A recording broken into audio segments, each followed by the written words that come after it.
दोस्तों, यह कहानी प्राचीन भारत के समय की है। आज के समय में हमारा देश तो आजाद हो चुका है। हम स्वतंत्र हैं, कहीं भी और जा सकते हैं, लेकिन हमारा मन स्वतंत्र नहीं है, वह हमेशा गुलाम बना रहता है।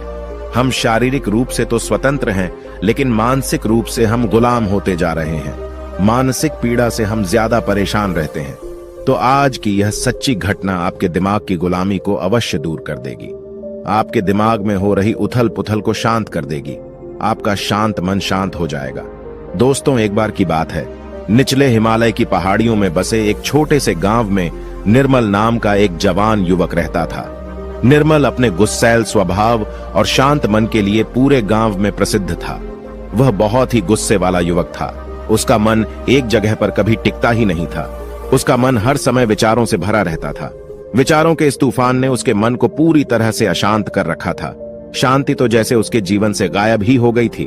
वह हर समय अपने विचारों में खोया रहता था और एक तनावपूर्ण जीवन जी रहा था।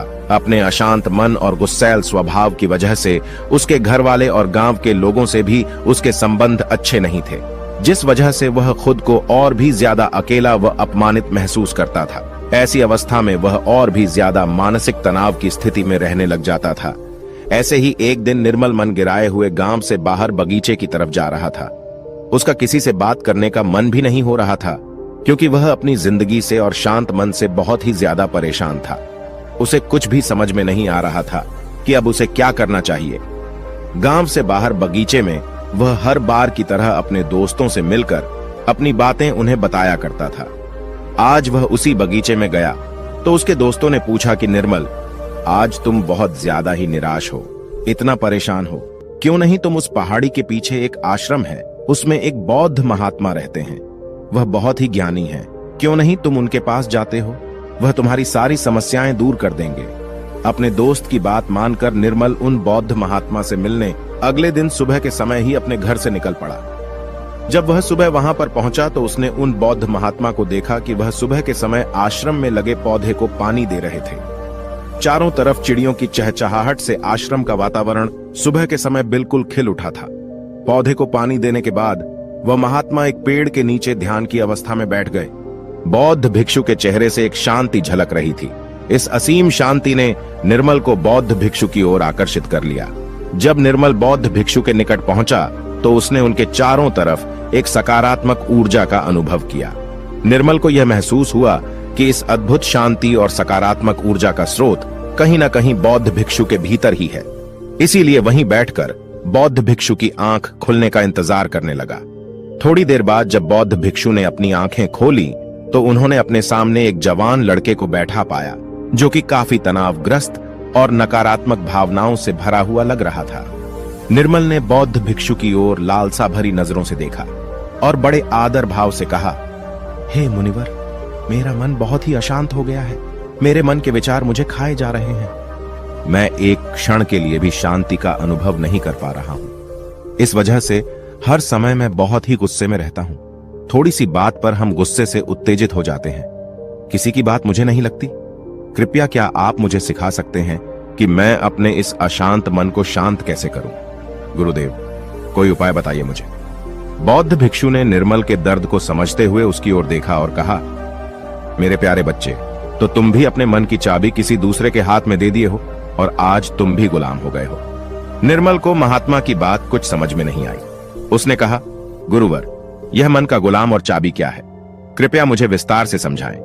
बौद्ध महात्मा ने कहा, निर्मल, मैं तुम्हें एक कहानी सुनाना चाहता हूं। इस कहानी में मानसिक शांति और खुशहाली के सारे रहस्य छुपे हुए हैं। क्या तुम इस कहानी को सुनना चाहोगे? निर्मल ने हां करके अपना सर हिला दिया और पूरी एकाग्रता के साथ कहानी सुनने को तैयार हो गया। उसके अंदर की उत्सुकता अब अपने चरम पर थी। बौद्ध भिक्षु ने कहानी सुनानी शुरू की। बहुत समय पहले की बात है। एक नगर में संता सिंह नाम का एक आदमी रहता था। संता बहुत ही महत्वाकांक्षी व्यक्ति था। उसके हर काम में लोगों से ही सुनने मिलती थी। लोग उसकी और उसके काम की खूब तारीफ किया करते थे। अगर उसे किसी काम में असफलता या लोगों से बुराई सुनने को मिलती थी तो वह घर चिंता और तनाव में चला जाता था। वह छोटी छोटी बातों पर बहुत ही परेशान हो जाता था। उसका मानना था कि सफलता और भौतिक संपत्ति उसे मनचाहा सुख देती है, लेकिन संता सिंह जितना ही सफलता और तारीफ के पीछे भागता रहता था, वह उतनी ही गहरी मानसिक तनाव में डूबता जा रहा था। जब उसके काम की कोई तारीफ नहीं करता था तो वह बहुत ही ज्यादा परेशान हो जाता था। एक दिन अचानक ही उसका सामना उस समय की एक बहुत ही प्रसिद्ध बौद्ध भिक्षु से हुआ, जिनका नाम महाकौशल था। महाकौशल अपने हजारों शिष्यों को ध्यान साधना की शिक्षा दिया करते थे और वह खुद भी एक बहुत ही बड़े ध्यानी और आत्मज्ञानी व्यक्ति थे। महाकौशल की अद्भुत एकाग्रता और स्थिर शांत चित्त से प्रभावित होकर संता ने उन्हें अपनी भटकते मन को शांत करने का तरीका जानना चाहा। संता ने कहा, हे महात्मा, मैं हमेशा सफलता के पीछे भागता रहता हूं और लगातार और भी अधिक पाने के लिए प्रयास करता रहता हूं, फिर भी मुझे कोई स्थायी संतोष नहीं मिल पाता। मैं सफल भी हो जाता हूं, लोग मेरी तारीफ भी करते हैं, लेकिन मुझे अंदर से संतुष्टि नहीं मिल पाती है। मेरा मन भटकता रहता है। हे गुरुवर, मुझे इस बेचैनी से और इस शांत मन से छुटकारा पाने के लिए कृपया करके कोई उपाय बताइए। बौद्ध महात्मा ने उसकी तरफ करुणा भरी नजरों से देखा और उत्तर दिया, तुम्हारा मन शांत नदी की तरह है, जो हमेशा बहता और दौड़ता रहता है, कभी भी स्थिर नहीं रह पाता। अपने अशांत मन को शांत करने के लिए तुम्हें अपने विचारों को बिना किसी रुकावट के जाने देने की कला सीखनी पड़ेगी।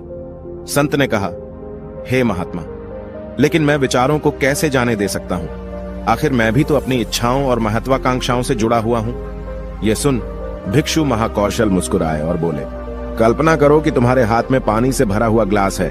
अब तुम जितनी देर इसे पकड़े रहोगे, यह उतना ही भारी होता चला जाएगा, और अगर तुम काफी लंबे समय तक इसे पकड़कर रखोगे तो तुम्हारे हाथ में दर्द होना शुरू हो जाएगा।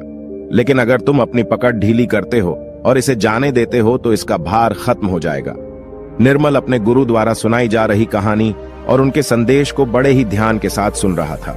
वह समझ रहा था कि अपने विचारों और इच्छाओं से चिपके रहना ही उसके अशांत मन का कारण है।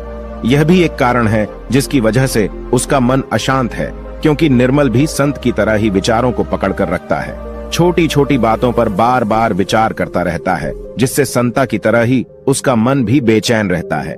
गुरु कहानी सुनाने जा रहा था और निर्मल सुनते जा रहा था। गुरु ने कहा, बौद्ध भिक्षु।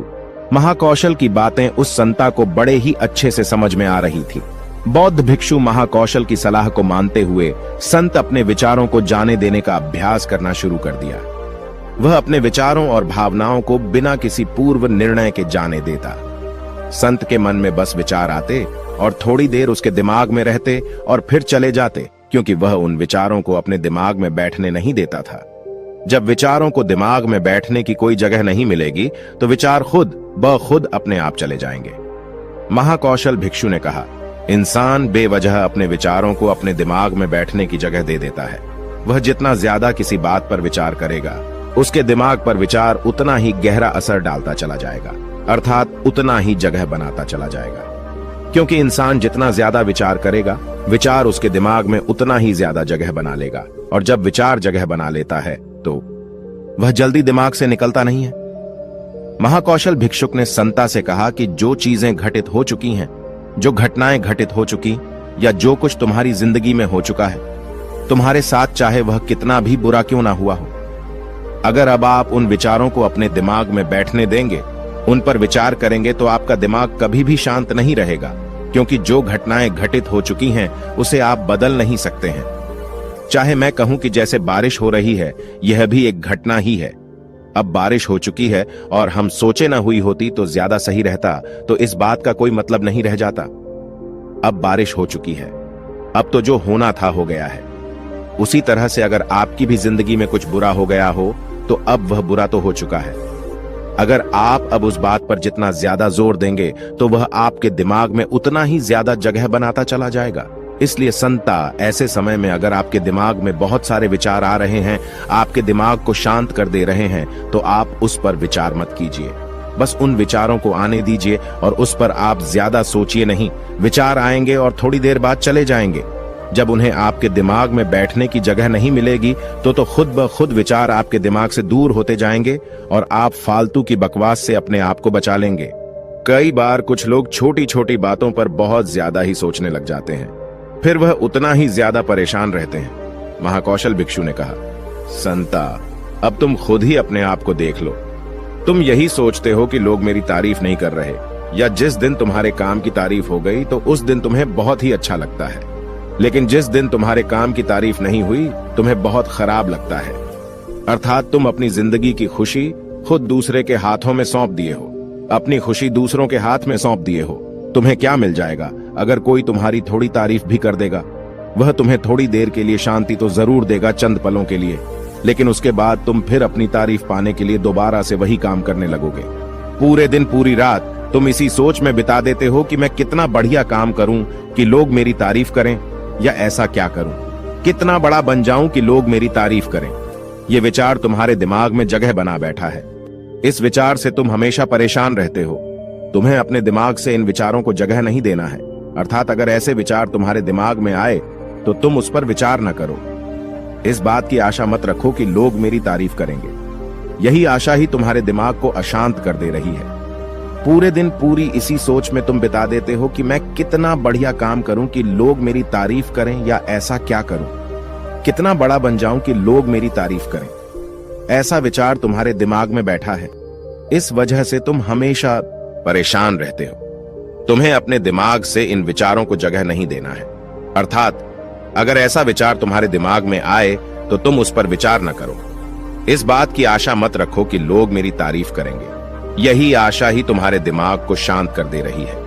अशांत मन का यह भी बहुत बड़ा कारण होता है कि किसी से बहुत आशा लगा लेना, किसी से बहुत उम्मीद रखना, क्योंकि उम्मीद रखना भी तुम्हारे मन को एक दिन शांत जरूर कर देगी।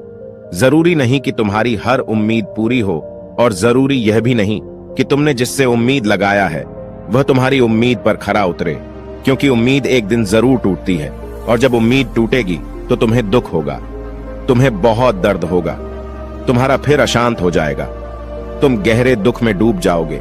इसलिए किसी से बहुत ही उम्मीद मत रखना। तुम अपने लिए जियो, क्योंकि जब तुम खुश रहोगे तो पूरी दुनिया तुम्हें खुश दिखाई नजर आएगी।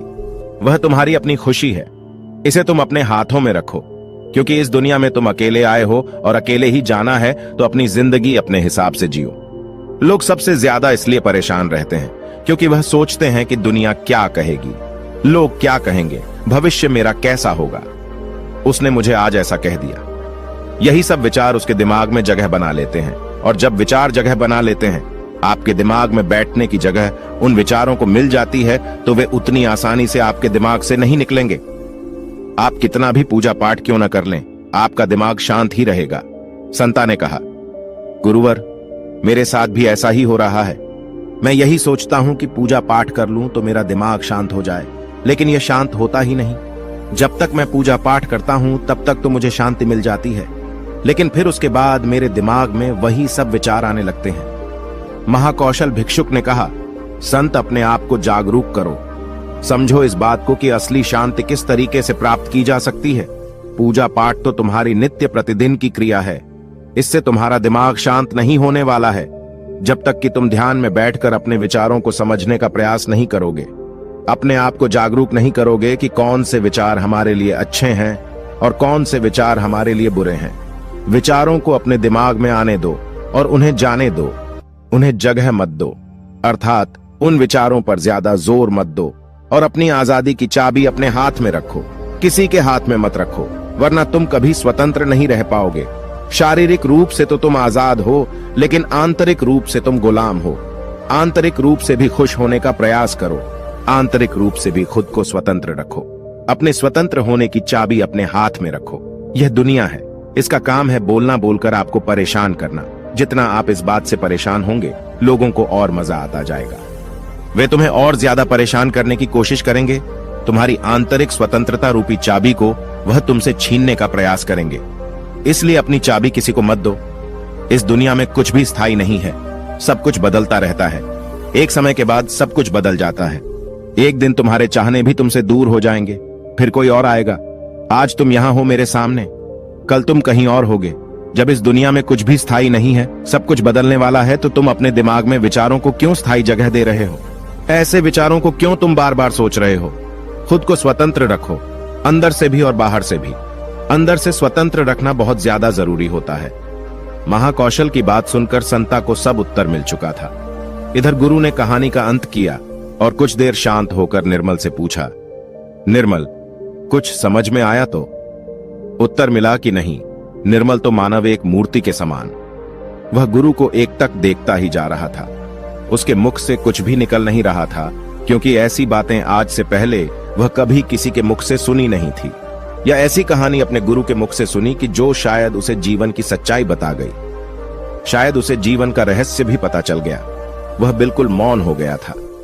कुछ देर बाद निर्मल ने अपनी चुप्पी तोड़ी और कहा, हे गुरुदेव, मेरा कोई प्रश्न नहीं बचा है।